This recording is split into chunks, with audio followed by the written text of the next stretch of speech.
Narinig mo na ba ang kasabihang, madaling pera, madaling mawala? Ganyan ang mundo ng online sugal kung saan isang click lang. Pwedeng mawala ang ipon mo, reputasyon mo, at minsan pati buhay mo. Sa una, simple lang. Makikita mo sa TikTok, Facebook at YouTube mga content creator na nagla-live habang nagsusugal online. May pa-giveaway, may bet with me, may pa ₱100 to ₱10,000 challenge pa. At dahil mukha silang masaya at panalo, mapapaisip ka tuloy. Kung sila nga kumikita, baka ako rin.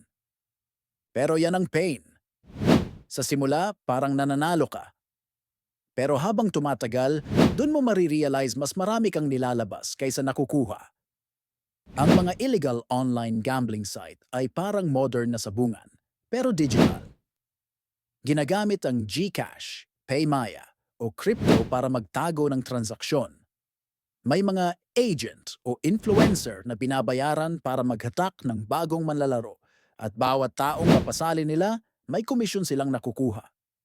Ang masama, minsan pati mga sikat na influencer ay nagiging bahagi ng promo ng sugal kahit alam nilang bawal ito sa pag-core at cybercrime law. Ayon sa PNP Anti-Cybercrime Group, tumataas taon-taon ang kaso ng illegal online gambling. Maraming kabataan ang naa-addict at may ilan pang napasok sa utang o scam. Hindi lang pera ang nawawala. Nasisira rin ang pagtingin ng mga kabataan sa pera at disiplina. Kapag nakikita nila ang idol nilang nagla-live habang nagsusugal, iniisip nila na normal lang.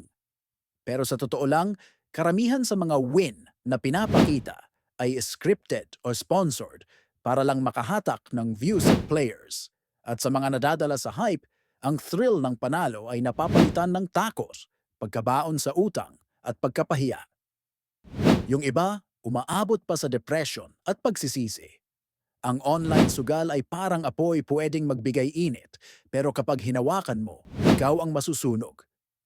At kung iniisip mong kumita sa sugal dahil ginagawa rin ng influencer, tandaan, hindi lahat ng nakikita sa social media ay totoo. Minsan sila pa ang binabayaran habang ikaw ang nalulugi. Kaya bago mo i-click yung bet now, tanungin mo muna ang sarili mo. Worth it ba ang mawawala sa'yo kapalit ng ilang segundong kilig?